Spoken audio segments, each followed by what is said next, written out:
அருள்மிகு அப்பால ரெங்கநாதர் சுவாமி திருக்கோவில் கோவிலடி தஞ்சாவூர் மாவட்டம். சுவாமி அப்பால ரெங்கநாதர் அப்பக் குடத்தான் அம்பாள் ஸ்ரீமத் கமலவல்லி தாயார் இந்திரா தேவி. மூர்த்தி விநாயகர் நம்மாழ்வார் ராமானுஜர் ஆழ்வார்கள் கருடன் வேணுகோபாலன் விஸ்வக்சேனர். தீர்த்தம் இந்திர புஷ்கரிணி தலவிருட்சம் புருஷமரம். தலச்சிறப்பு இந்த கோவில் ஏறத்தாழ 2000 வருடம் தொன்மை வாய்ந்தது. 108 வைணவத் திருத்தலங்களில் 8வது திருத்தலம் ஆகும். ஆழ்வார்களால் பாடல் பெற்ற பெருமாள் வாசம் செய்யும் திருத்தலங்கள் திவ்ய தேசங்கள் என்றும் திருப்பதிகள் என்றும் அழைக்கப்படுகின்றன. 108 திருப்பதிகளுள் இத்தல பெருமாளுக்குதான் தினமும் இரவில் அப்பம் செய்து படைக்கப்படுகிறது. உபரிசிரவசுவிடம் இருந்து பெருமாள் அப்பக்குடத்தை பெற்றதால் இவருக்கு அப்பக்குடத்தான் என்ற திருநாமம் ஏற்பட்டது. இப்பெருமாளின் வலதுகையில் ஒரு அப்பக்குடத்தை அணைத்த வண்ணம் உள்ளது. இந்திரனுக்கு கர்வம் போக்கியும் மார்க்கண்டேயருக்கு யம பயம் போக்கியும் உபரிசிரவசு மன்னனுக்கு சாபம் பாவம் போக்கியும் அருளிய தலம்.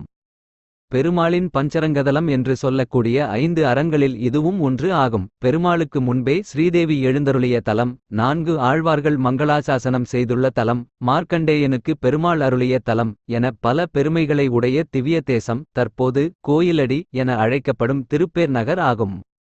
நம்மாழ்வார் இத்தலத்தில் எழுந்தருளியுள்ள பெருமாளை கடைசியாக மங்களாசாசனம் செய்துவிட்டு இத்தலத்திலேயே மோட்சம் அடைந்தார் என்று நம்பப்படுகிறது.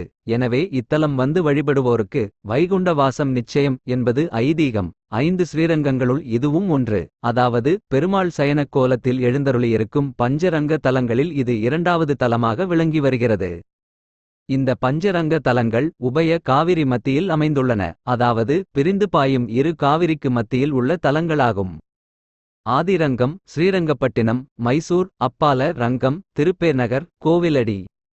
மத்திய ரங்கம் ஸ்ரீரங்கம் திருச்சி சதுர்த்த ரங்கம் திருக்குடந்தை சாரங்கபாணி ஸ்தலம் கும்பகோணம். பஞ்சரங்கம் 5வது ரங்கம் திருந்தலூர் பரிமள ரங்கம் மயிலாடுதுறை ஆகிய தலங்களை தரிசித்தால் 108 திருதலங்களை தரிசித்த பலன் உண்டு. குழந்தை பாக்கியம் வேண்டுபவர்கள் யமபயம் நீங்க கர்வம் தீர பாவம் சாபம் உள்ளவர்கள் தீராத பிரச்சனை உள்ளவர்கள் இவரை வழிபாடு செய்தால் பலன் நிச்சயம் என்பது நம்பிக்கை. அப்பால ரங்கம் என்பதற்கு 2 பொருள்படும். ஸ்ரீரங்கத்திற்கு அடியில் இருப்பதால் அப்பால என்றும் ஸ்ரீரங்கத்தை விட தொன்மையானது என்பதால் காலத்தால் அப்பால் இருக்கும் பழமையானது என்று பொருள்படும். அப்பால என்ற வார்த்தை கூறப்படுகிறது. ஸ்ரீரங்கத்திற்கு முன்பே பெருமாள் இத்தலத்தில் எழுந்தருளியதால் ஆதிரங்கம் என்னும் பொருள்பட அப்பால ரங்கம் என்னும் பெயர் ஏற்பட்டிருக்கலாம். இத்தலத்தில் கற்பக்கிரகத்தில் மூலவர் அப்பக் குடத்தான் என்னும் அப்பால ரங்கநாதர் புஜங்க சயனத்தில் மேற்கு நோக்கி காட்சியளிக்கிறார். திருமகள் கேள்வன் என்பதற்கிணங்க பெருமாளின் மார்பில் ஸ்ரீதேவி அமர்ந்திருக்கிறாள். தசாவதார ஒட்டியானம் அணிந்து அருகில் மார்க்கண்டேய மகரிஷி அமர்ந்திருக்க வலது கையால் அப்பக் குடத்தை பற்றியபடி காட்சி தருகிறார் பெருமாள். தனி சந்திதியில் கமலவல்லித்தாயார் கிழக்கு நோக்கி எழுந்தருளியிருக்கிறார். உட்பிரகாரத்தில் விநாயகர் நம்மாழ்வார் ராமானுஜர் ஆழ்வார்கள் கருடன் வேணுகோபாலன் விஸ்வக்சேனர் ஆகியோர் தரிசனம் தருகிறார்கள். இத்திருக்கோயிலுக்கு சோழ பல்லவ மன்னர்களும் அதன் பின்பு விஜயநகர மன்னர்களும் திருப்பணி செய்திருக்கிறார்கள். தல வரலாறு இத்தலத்திற்கு பெருமாள் எழுந்தருளுவதற்கு முன்பே திருமகள் எழுந்தருளினார். வைகுண்டத்தில் ஒருநாள் காரசாரமான பட்டிமன்றம் நடந்தது. விவாதத்தின் தலைப்பு 2 தாயார்களில் பெருமை மிக்கவர் யார், ஸ்ரீதேவியா பூமி தேவியா என்பதே. அதன் முடிவு பூமி தேவிக்கு சாதகமாக அமைய ஸ்ரீதேவி கோபித்துக் கொண்டு திருப்பேர் நகர் என்னும் கோயிலடிக்கு வந்து தவம் மேற்கொண்டாள். அதனால் இவ்வூருக்கு ஸ்ரீநகர் என்ற பெயர் ஏற்பட்டது.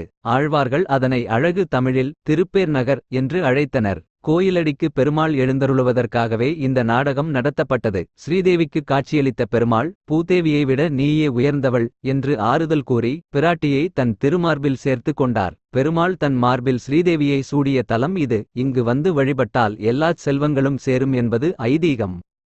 உபரிசிரவசு என்பவன் பாண்டிய மன்னன் பெரும் பலசாலி. ஒருநாள் வேட்டையாடச் சென்றபோது மதம் பிடித்த யானை ஒன்று கௌதமரின் ஆசிரமத்தில் நுழைவதை பார்த்து அதன் மீது அம்பெய்தான். மேலும் சீற்றமடைந்த அந்த யானை வேதமோதிய வேதியன் ஒருவனைக் கொன்றது. இதனால் மன்னனுக்கு பிரம்மஹத்தி தோஷம் பிடித்தது. தன் பலமெல்லாம் இழந்து உடல் நலக்குறைவால் துன்பப்பட்டான். இதனால் தன் அரசை துறந்து புண்ணிய தலங்களில் புனித நீராடச் சென்றான் பாண்டியன். பலாச வனம் என்று அழைக்கப்பட்ட புறசங்காடுகள் நிறைந்த கோயிலடிக்கு வந்தவுடன் தெய்வ அனுக்கிரகம் கிடைத்தது போல உணர்வு ஏற்பட்டதால் இத்தலத்தின் விசேஷத்தை தனது குலகுருவிடம் கேட்டான் மன்னன். அதற்கு அவர், துர்வாசரின் சாபத்தால் அசுரர்களால் துரத்தப்பட்டு பதவியிழந்த இந்திரனை மீண்டும் தேவலோக அதிபதி ஆக்கப் பெருமாள் இங்கு அருளினார் என்று எடுத்துக் கூறினார். சிறப்புமிக்க இத்தலத்தில் நீ தவம் செய்தால் உன் தோஷமும் விரைவில் நீங்கும் என்று வழிகாட்டினார். பலாச வனம் என்ற கோயிலடியில் உபரிசிரவசு மன்னன் தன் தோஷம் நீங்க தினசரி 1000 வேதியர்களுக்கு அன்னம் வழங்கி வந்தான். அதனால் அவன் மீது கருணை கொண்டார் பரந்தாமன். அதிகாலையிலேயே ஒரு பிராமணர் வந்துவிட்டார். மன்னனின் பூஜை ஆரம்பிப்பதற்கு முன்பே, பசிக்கிறதப்பா, எப்போது சாப்பாடு தயாராகும் என புலம்பத் தொடங்கினார். மன்னன் விழித்தான். அவசரமாய் பூஜைகளை ஆரம்பித்து முடித்தான். பிராமணருக்கு உணவு பரிமாறச் சொன்னான். பிராமணர் ஒற்றை ஆளாக அத்தனை உணவையும் உண்டுவிட்டார்.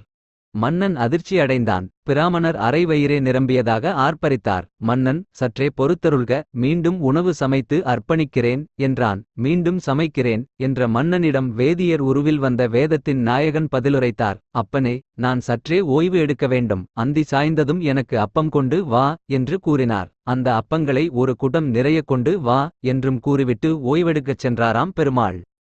அப்பம் தயார். ஒரு குடம் முழுக்க அப்பம் நிரப்பப்பட்டு அந்தணராக வந்த பெருமாளின் அருகில் வைக்கப்பட்டது.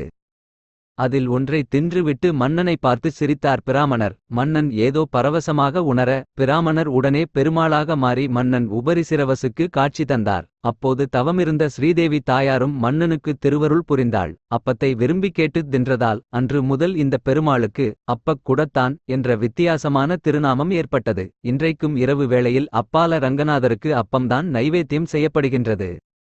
வழிபட்டோர்: இந்திரன், உபரிசிரவசு மன்னன். பாடியோர்: 33 பாசுரம் பாடிய தலம். நம்மாழ்வார், திருமழிசை ஆழ்வார், பெரியாழ்வார், திருமங்கையாழ்வார் ஆகியோர் பாடிய தலம். நடைதிறப்பு: காலை 8:00 மணி முதல் மதியம் 12:00 மணி வரை, மாலை 4:00 மணி முதல் இரவு 7:00 மணி வரை. திருவிழாக்கள்: பங்குனி உத்திரத்தில் தேர், தீர்த்தவாரி, வைகுண்ட ஏகாதசி, நவராத்திரி, கிருஷ்ணனுக்கு உரியடி உற்சவம். கோயில் முகவரி: அருள்மிகு அப்பால ரெங்கநாத சுவாமி திருக்கோவில்.